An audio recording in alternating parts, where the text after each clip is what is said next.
Hello friends, welcome to our channel analytical hub. आज हम start करेंगे एलिफेटिक न्यूक्लियोफिलिक सब्स्टिट्यूशन रिएक्शन के बारे में। चलिए स्टार्ट करते हैं। देखिए, ये जो एलिफेटिक न्यूक्लियोफिलिक सब्स्टिट्यूशन रिएक्शन होती है बेसिकली डिपेंड करती है इलेक्ट्रोफाइल और न्यूक्लियोफाइल के बीच की रिएक्शन पर। किसके ऊपर? इलेक्ट्रोफाइल और न्यूक्लियोफाइल की रिएक्शन पे डिपेंड करती है। ठीक है, सबसे पहली बात, ये जो इलेक्ट्रोफाइल है, इलेक्ट्रोफाइल और ये है न्यूक्लियोफाइल।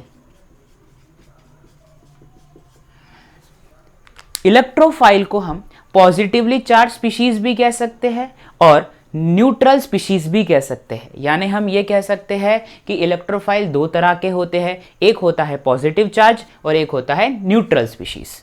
तो हम इस इलेक्ट्रोफाइल को, पहले हम इलेक्ट्रोफाइल को डिस्कस कर रहे हैं, इसके दो पार्ट में इसको हम तोड़ते हैं। क्या? पॉजिटिवली चार्ज स्पीशीज और न्यूट्रल स्पीशीज। ठीक, अब पॉजिटिवली चार्ज स्पीशीज कौन होगी और न्यूट्रल स्पीशीज कौन होगी, उसके बारे में हम डिस्कस करते हैं। सबसे पहली बात, पॉजिटिवली चार्ज स्पीशीज हो सकती है हेलोजन। हेलोजन में भी कौन? Cl, Br, I, F, ये सारे हेलोजन एज ए इलेक्ट्रोफाइल, अगर उन पे पॉजिटिव चार्ज आ जाए तो वो एज ए इलेक्ट्रोफाइल बिहेव कर सकते हैं।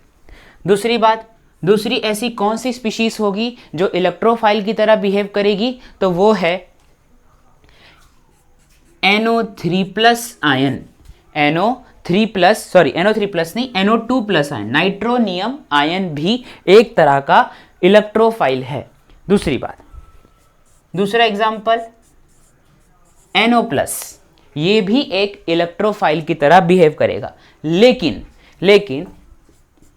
NH4+, इस पे भी पॉजिटिव चार्ज है, लेकिन ये इलेक्ट्रोफाइल की तरह बिहेव नहीं करता है, क्योंकि ये एक सॉल्ट का फॉर्मेशन कर लेगा, क्योंकि इस पॉजिटिव चार्ज को बैलेंस करने के लिए काउंटर आयन प्रेजेंट होगा। ठीक है, तो ये NH4 आयन कभी भी इलेक्ट्रोफाइल की तरह बिहेव नहीं करता है। और इसी के साथ साथ R4N पॉजिटिव, ये भी इलेक्ट्रोफाइल की तरह बिहेव नहीं करेगा। अब हम बात करते हैं ऐसी स्पीशीज की जो न्यूट्रल होती है नेचर में, पर भी वो इलेक्ट्रोफाइल की तरह काम करती है। ठीक है, ये भी देख लेते हैं हम।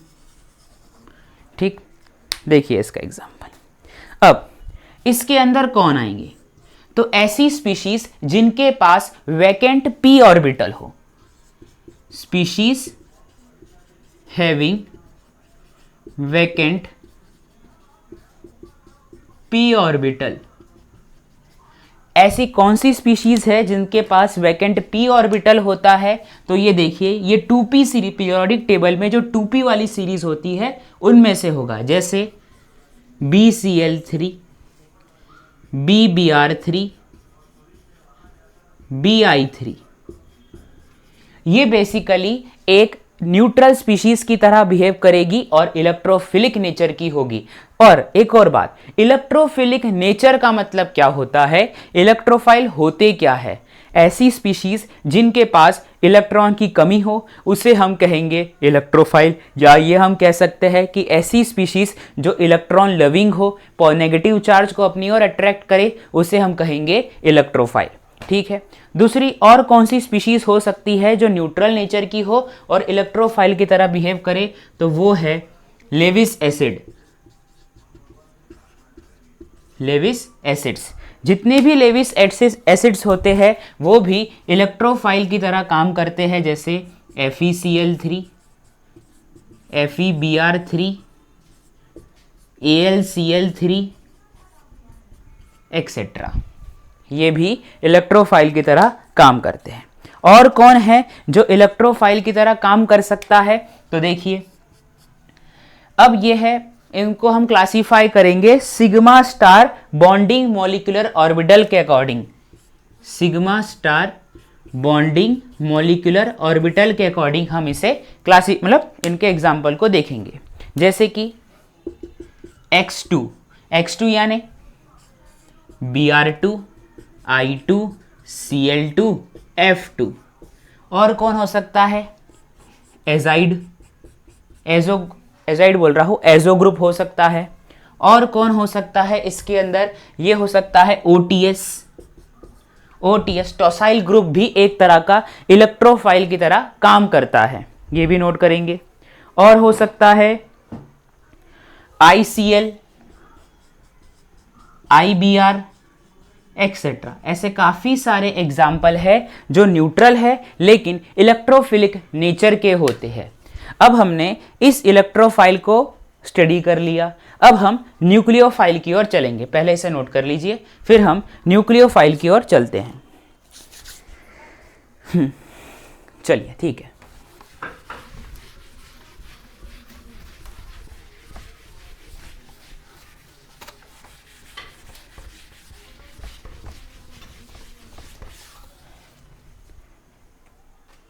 अब बारी आती है न्यूक्लियोफाइल की। इस पूरे न्यूक्लियोफाइल को हम 4 भाग में डिवाइड कर देते हैं, ठीक है। ऐसे अब न्यूक्लियोफाइल कौन? न्यूक्लियोफाइल वो होते हैं जो पॉजिटिव चार्ज लविंग स्पीशीज होती है, यानी पॉजिटिव चार्ज को अपनी ओर अट्रैक्ट करते हैं, यानी और इन पे होता है नेगेटिव चार्ज। तो न्यूक्लियोफाइल नेगेटिवली चार्ज हो सकते हैं, ठीक है, न्यूट्रल हो सकते हैं, नेगेटिवली चार्ज हो सकते हैं, न्यूट्रल हो सकते हैं, लोन पेयर वाले हो सकते हैं, लोन पेयर कंटेनिंग स्पीशीज ऐसे कह लीजिए। ऑर्गेनोमेटेलिक कंपाउंड भी एक तरह से न्यूक्लियोफाइल की तरह बिहेव कर सकते हैं। और मेटल कार्बोनाइलेट्स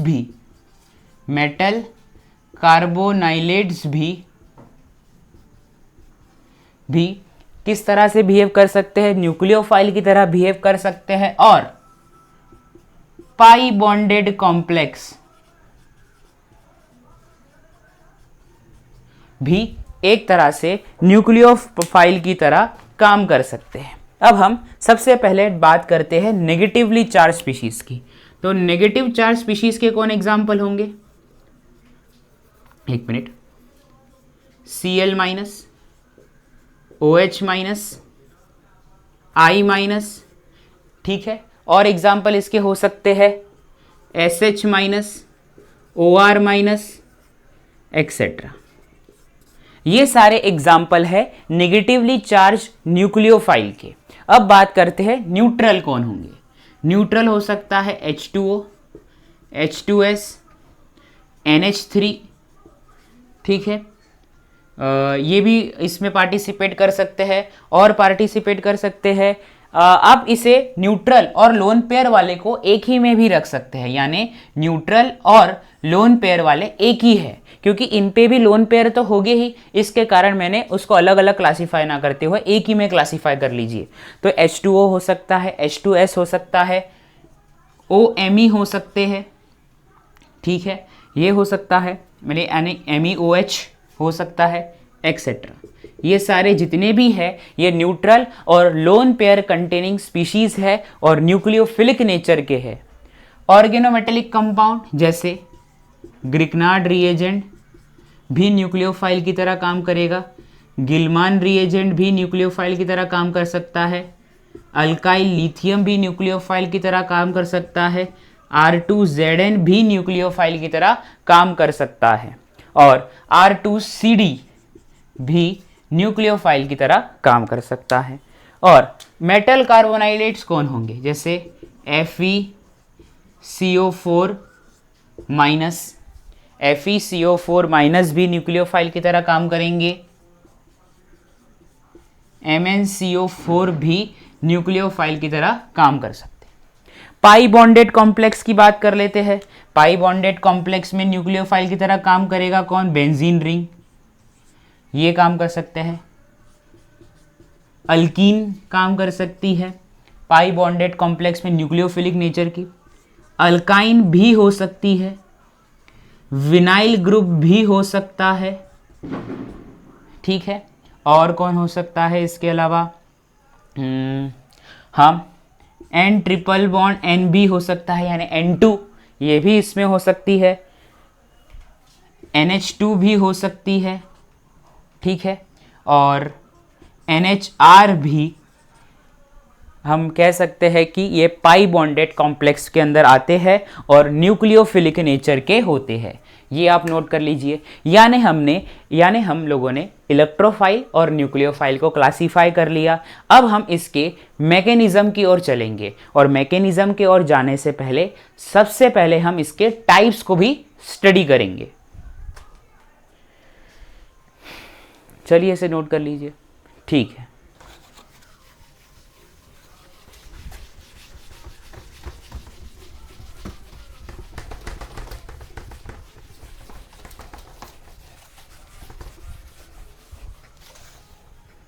अब हम बात करते हैं types of aliphatic nucleophilic substitution reaction की। तो ये जो एलिफेटिक न्यूक्लियोफिलिक सब्स्टिट्यूशन रिएक्शन है, ये दो तरह की होती है। सबसे पहले होती है SN1 रिएक्शन और दूसरी होती है SN2 रिएक्शन, ठीक है। कितने तरह की होती है? SN1 रिएक्शन और SN2 रिएक्शन, ठीक है। SN1 मैकेनिज्म भी कह सकते हैं और SN2 मैकेनिज्म भी कह सकते हैं। इस SN1 का नाम है first order nucleophilic substitution reaction. First order nucleophilic substitution reaction, और ये है second order nucleophilic substitution reaction. तो क्या कहा कि ये जो सब्स्टिट्यूशन रिएक्शन होती है, एलिफेटिक न्यूक्लियोफिलिक सब्स्टिट्यूशन रिएक्शन, दो तरह की होती है, SN1 और SN2। अब हम एक एक मैकेनिज्म को डिस्कस करेंगे। सबसे पहले मैं डिस्कस करूंगा SN2 रिएक्शन को।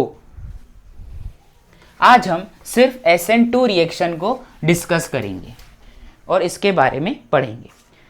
देखिए, अब ये जो SN2 रिएक्शन है, यानी nucleophilic second order nucleophilic substitution reaction, ये जो रिएक्शन है, ये इसके कुछ पॉइंट्स हमें ध्यान रखने हैं। सबसे पहले पॉइंट ये है कि ये सिंगल स्टेप प्रोसेस है। क्या है? सिंगल स्टेप प्रोसेस, ठीक। दूसरी बात, ये स्टीरियो स्पेसिफिक नेचर की होती है। स्टीरियो स्पेसिफिक नेचर की होती है, ये टर्म से आप अवेयर होंगे। मैंने अपने स्टीरियो केमिस्ट्री के लेक्चर में भी इसके बारे में डिस्कस किया है। दूसरी बात, ये स्टीरियो स्पेसिफिक नेचर की रिएक्शन होती है, प्लस इसमें वाल्डन इन्वर्जन होता है। वाल्डन इन्वर्जन होता है, ये ध्यान रखेंगे। इसका दूसरा नाम होता है अम्ब्रेला इन्वर्जन।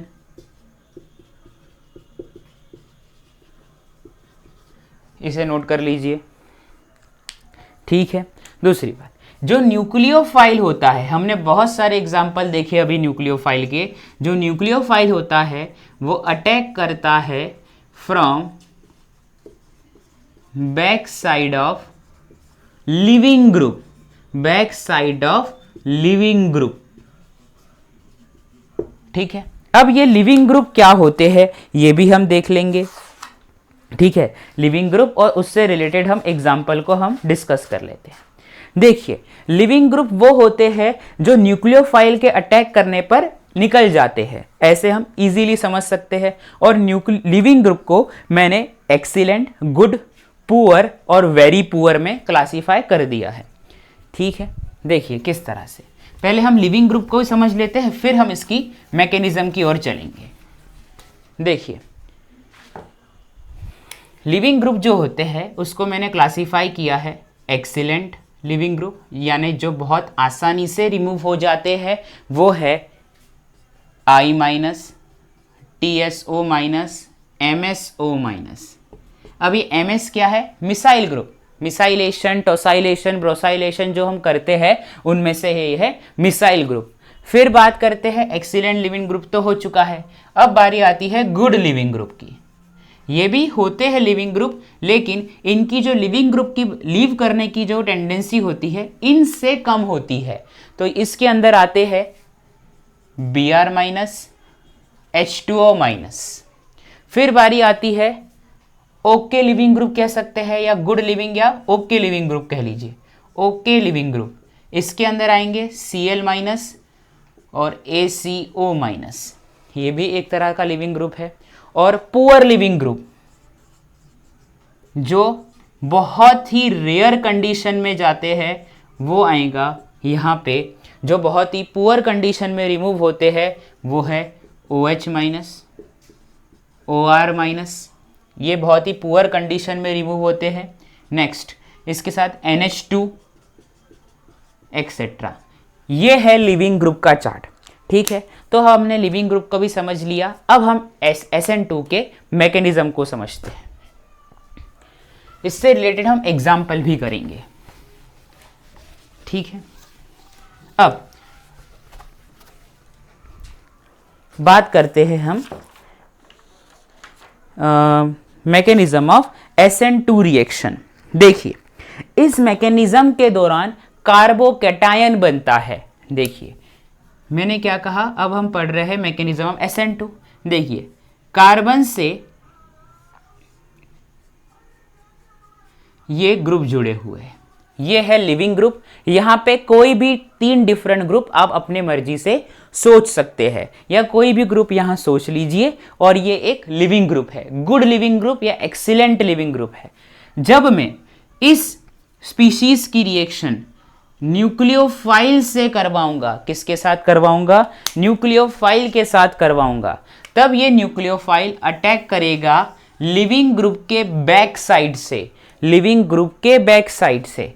और जैसे ही ये लिविंग ग्रुप के बैक साइड से अटैक करेगा, एक ट्रांजिशन स्टेट बनेगी, एक ट्रांजिशन स्टेट बनेगी जिसमें न्यूक्लियोफाइल और कार्बन के बीच में बॉन्ड बन रहा है, और कार्बन और लिविंग ग्रुप के बीच में बॉन्ड टूट रहा है, ठीक है। और बाकी ग्रुप जो है वो एज इट इज लगे रहेंगे, ठीक है, ये ध्यान रखा। ये बनती है हमारी इंटरमीडिएट स्टेप, जो ये हो मतलब यानी ये हमारा इंटरमीडिएट बन गया, और ये एक स्लो स्टेप है, ये है इंटरमीडिएट, ठीक है। अब ये जब इंटरमीडिएट बनेगा, यानी जब इंटरमीडिएट बनेगा तो ठीक है, ये तो बन चुका। अब क्या होगा, लिविंग ग्रुप जाएगा। अब लिविंग ग्रुप कैसे जाता है ये देखिए, जैसे मैंने क्या कहा, कार्बन और न्यूक्लियोफाइल के बीच में बॉन्ड बन रहा है, और लिविंग ग्रुप और कार्बन के बीच में बॉन्ड टूट रहा है, तो जो प्रोडक्ट मिलेगी वो वाल्डन इन्वर्शन की मिलेगी, यानी जो स्टीरियो होगी वो इस तरह से हो जाएगी, जस्ट अपोजिट। पहले बॉन्ड इस तरफ थे, अब बॉन्ड इस तरफ आ गए, और यहां पे न्यूक्लियोफाइल जुड़ गया, ठीक है। तो ये है SN2 की प्रोडक्ट, ये ध्यान रखेंगे। दूसरी बात, मैंने क्या कहा था कि यहाँ पे जो स्टेप होती है वहाँ पे कार्बोकैटायन बनता है। अब कार्बोकैटायन कैसे बनेगा, जब ये लिविंग ग्रुप जाएगा ना, तो यहाँ पे थोड़ी देर के लिए एक पॉजिटिव चार्ज आ जाएगा। कौन आ जाएगा, पॉजिटिव चार्ज, जिससे ये कार्बन इलेक्ट्रोफाइल की तरह बिहेव करेगा और न्यूक्लियोफाइल को अटैक कर अपने पास अट्रैक्ट करेगा। तो ऑर्डर ऑफ या stability of carbocation in SN2 reaction is, stability of carbocation in SN2 reaction is 1 degree carbocation ज़्यादा स्टेबल है, फिर 2 डिग्री, और फिर 3 डिग्री, ये ध्यान रखेंगे, ठीक। इसे भी नोट कर लीजिए।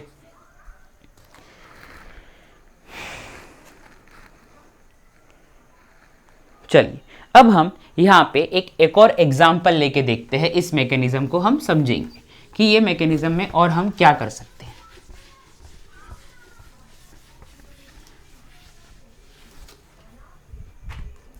देखिए हमारे पास ये रहा कार्बन, मैंने लिविंग ग्रुप के लिए लगा रखा है Br, ठीक है।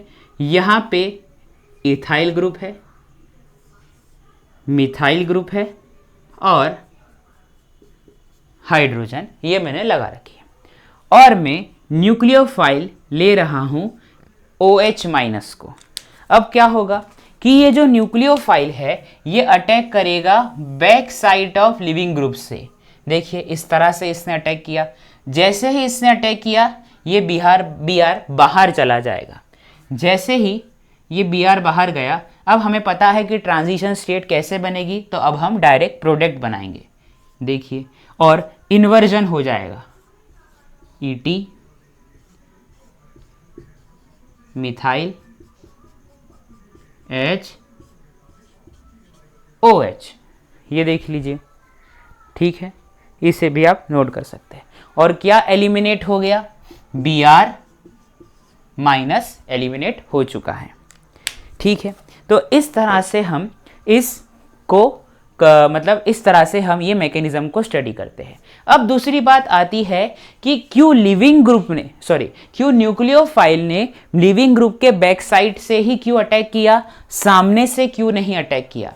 देखिए मान लीजिए कि न्यूक्लियोफाइल अटैक कर रहा है, मान लेते हैं कि न्यूक्लियोफाइल अटैक कर रहा है फ्रंट साइड से। कहां से अटैक कर रहा है, फ्रंट साइड से। देखिए फ्रंट साइड से अटैक करने के कारण स्टेरिक हिंड्रेंस होता है। जैसे ही OH माइनस आएगा, ये भी अच्छा खासा बल्कि ग्रुप है, मतलब इनके कम इतना भी बल्कि ग्रुप नहीं है लेकिन बल्कि ग्रुप है, और ये Br भी बल्कि नेचर का है, तो इन दोनों के बीच में स्टेरिक हिंड्रेंस होता है, जिसकी वजह से हम फ्रंट साइड से अटैक नहीं करवाते, बैक साइड से अटैक करवाते हैं, ठीक है। ये उतार लीजिए। फिर हम पढ़ेंगे एनर्जी प्रोफाइल डायग्राम के बारे में, energy profile diagram of SN2 reaction.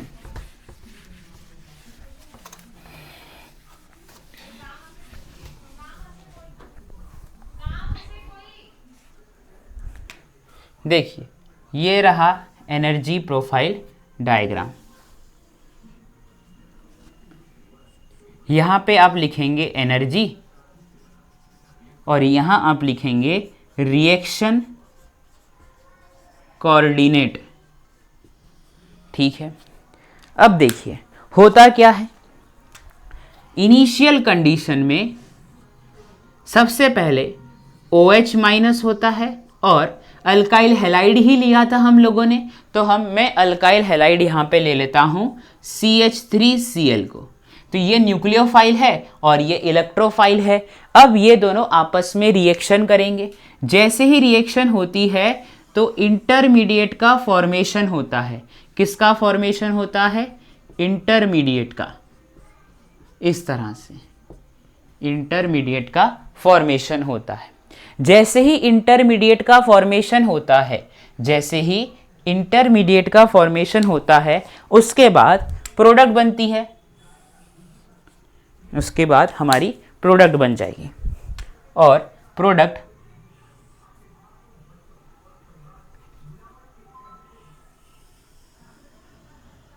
इस तरह से ये हमारा एनर्जी प्रोफाइल डायग्राम होगा और CH3OH बन जाएगा। यानी ये हमारी रिएक्टेंट है, ये इंटरमीडिएट है और ये प्रोडक्ट है। ये तो आप सभी जान चुके हैं, ठीक है। अब यहां से यहां तक का जो गैप है उसे हम कहते हैं डेल्टा G+, यानी फ्री एनर्जी ऑफ इंटरमीडिएट कह सकते हैं या एनर्जी गैप कह सकते हैं, और उस एनर्जी गैप को हम कहेंगे फ्री एनर्जी गैप। और ये प्लस चार्ज दिखा रहा है कि ये इंटरमीडिएट का है, क्योंकि इंटरमीडिएट अपर लेवल पर है, एक्साइटेड स्टेट में इंटरमीडिएट बनेगा, इसलिए ये है। और जो नीचे वाला है ये भी एनर्जी गैप ही है, पर लेकिन इसे हम स्टैंडर्ड डेल्टा G0 से दिखाते हैं, ठीक है। और ये डेल्टा G को हम क्या कहेंगे, फ्री एनर्जी ऑफ एक्टिवेशन। क्या कहेंगे, फ्री एनर्जी ऑफ एक्टिवेशन। इसे ध्यान रख लीजिए, ठीक है। तो ये हमारा रिएक्शन का एनर्जी प्रोफाइल डायग्राम हुआ। किसका एनर्जी प्रोफाइल डायग्राम हुआ, SN2 रिएक्शन का। इसे भी नोट कर लीजिए। ठीक है, अब हम कुछ क्वेश्चंस करते हैं।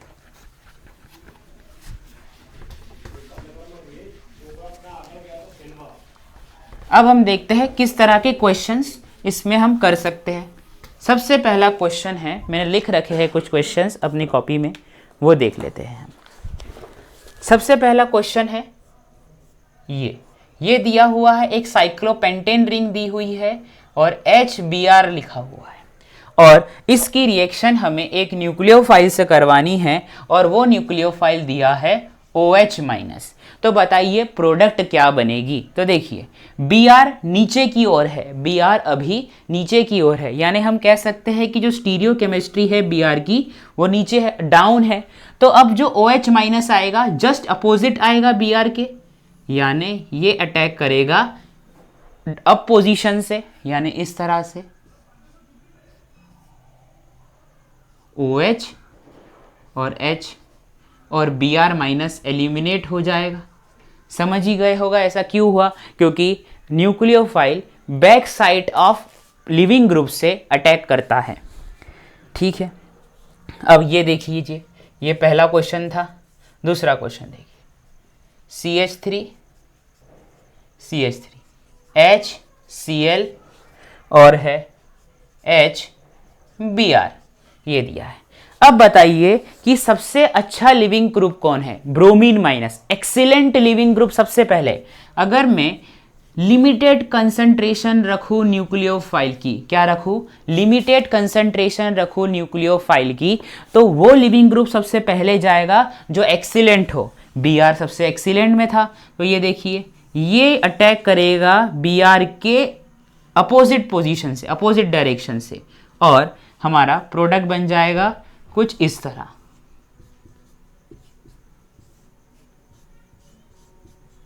Cn यहां, H यहां और Cl। लेकिन अगर मैंने इस न्यूक्लियोफाइल को एक्सेस अमाउंट में लिया होता, तो ये इस क्लोरीन को भी नहीं छोड़ता और इसको भी रिप्लेस कर देता, और यहां पे इस तरह की कुछ प्रोडक्ट बन जाती। ये भी नोट करिए।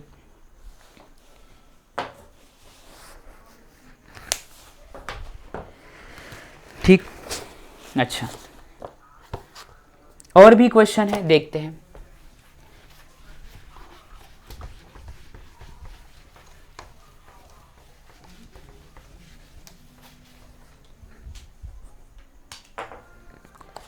नेक्स्ट क्वेश्चन है हमारे पास, ये एक ब्रिज कंपाउंड दिया हुआ है हमारे पास,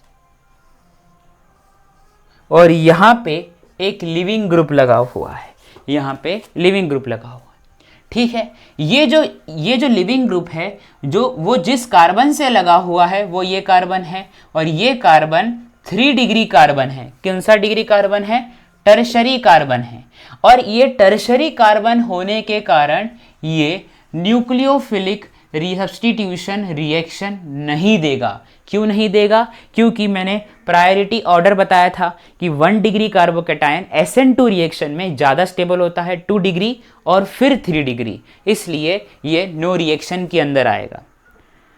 ठीक है, दूसरा एग्जाम्पल देखिए, ये तो एक हो गया, दूसरा देखते हैं। एक ये साइक्लिक रिंग दी, साइक्लोहेक्सेन रिंग का हमारे पास एक बोर्ड फॉर्म है, जिसमें यहाँ पे लिखा है Br। ठीक है, बोर्ड का सॉरी चेयर फॉर्म है, और NaN3 दिया है। ठीक है, Na प्लस होगा, N3 minus. Br axial position में लगा हुआ है, तो N3 माइनस अटैक करेगा इक्विटोरियल पोजीशन से और इसको बाहर करेगा, यानी हमारा जो प्रोडक्ट बनकर आएगा वो कुछ इस तरह से आएगा।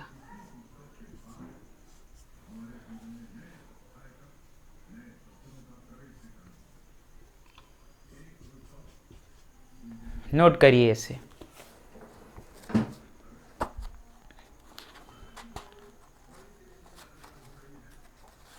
फिर हम और एक और एग्जांपल देख लेते हैं, जिसके अंदर हमें और क्लियरेंस आ जाएगा। देखिए, ये वाला एग्जांपल भी काफ़ी बढ़िया है।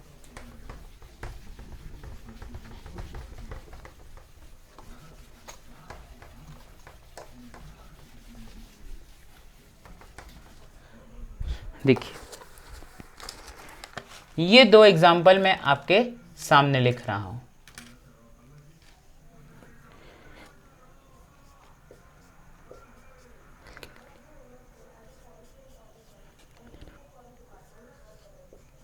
ये एक एग्जाम्पल है, ठीक है। इसकी रिएक्शन हमें करवानी है सोडियम बाइकार्बोनेट के साथ। अब ये जो सोडियम बाइकार्बोनेट है इसको मैं लिख सकता हूं Na plus plus HCO3 minus, plus क्या लिख रहा हूं HCO3 माइनस लिख सकता हूं। यानी ये मेरे पास है न्यूक्लियोफाइल, मुझे मेरा न्यूक्लियोफाइल मिल चुका है। प्लस दूसरी बात, ऐसा ना लिखते हुए भी एक और चीज हो सकती है, क्या ये एक सॉल्ट है, या इसे हम कह सकते हैं ये एक बेस की तरह बिहेव करता है। किस तरह से बिहेव करता है? बेस की तरह बिहेव करता है। तो बेस की तरह बिहेव करने के कारण ये एसिडिक H को ढूंढेगा, यानी एसिडिक H का एब्स्ट्रैक्शन करेगा। तो मेरे पास यही तो OH से यानी ऑक्सीजन से जुड़ा हुआ H ही एसिडिक H है। तो देखिए ये बनेगा O माइनस। क्यों? ऐसा तो मैंने कहीं कहा ही नहीं था कि जो इलेक्ट्रोफाइल होते हैं, यानी हमें न्यूक्लियोफिलिक सब्स्टिट्यूशन रिएक्शन करानी है, तो जो न्यूक्लियोफाइल और इलेक्ट्रोफाइल है वो जरूरी थोड़ी ना है चार्ज्ड हो सकते हैं, वो छुपे यानी न्यूट्रल भी हो सकते हैं, छुपे हुए भी हो सकते हैं, हमें उसे देखना आना चाहिए, ठीक है। अब यहां पे मेरे पास एक लिविंग ग्रुप जुड़ा है। लिविंग ग्रुप की एंटी पोजीशन या अपोजिट पोजीशन से ही न्यूक्लियोफाइल अटैक करता है। ये अटैक कर गया, ये बाहर, जैसे ही बाहर गया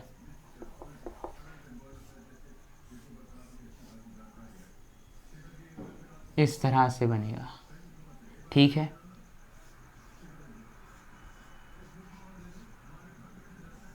ये इस तरह से ये प्रोडक्ट बन जाएगी और यहाँ पे H अपनी ओर लगा रहेगा, ठीक है।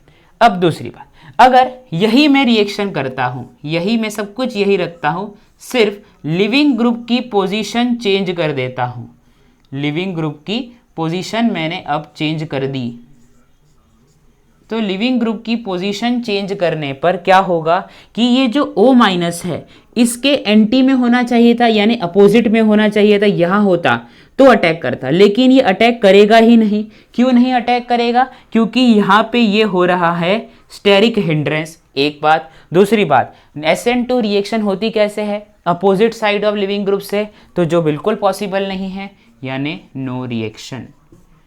ये भी नोट करेंगे।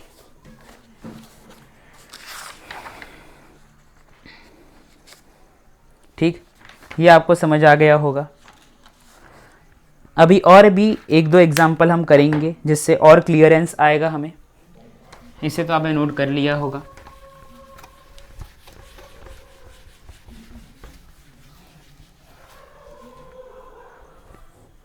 देखिए अब नेक्स्ट एग्जाम्पल,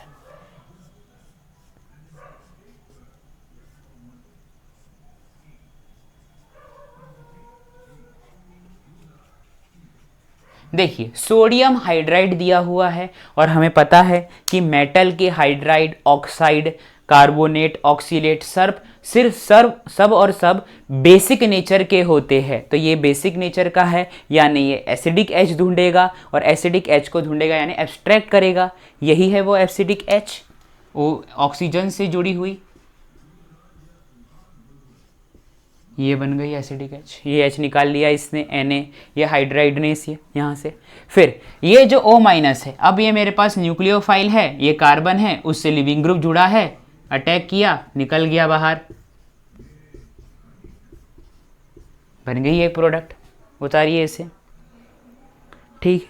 उसी तरह से एक last question, Br CH2 CH2 Br ये दिया हुआ है आपके पास और इसकी रिएक्शन करवानी है OH CH2 CH2 OH से। देखिए ये दो Br लिविंग ग्रुप है, इसकी रिएक्शन 2 मोल सोडियम 2.2 मोल सोडियम हाइड्राइड से मैंने करवाई। तो क्या होगा, ये जो सोडियम हाइड्राइड है ये ऑक्सीजन से लगी हुई H को हटा देगा, ऑक्सीजन से लगी हुई H को हटा देगा। कुछ इस तरह से। फिर ये अटैक करेगा वहां पे जहां पे लिविंग ग्रुप प्रेजेंट है, इस तरह से।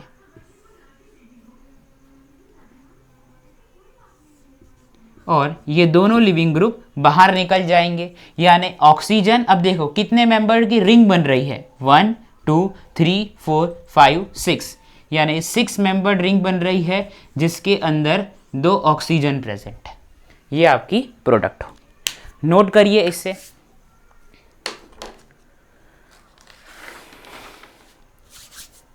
तो ठीक है फ्रेंड्स, आज हमने पढ़ लिया न्यूक्लियोफिलिक सब्स्टिट्यूशन के इंट्रोडक्शन के बारे में, प्लस SN2 उसके example as well as mechanism और एनर्जी प्रोफाइल डायग्राम में। आई होप आपको ये समझ में आया होगा। Thank you.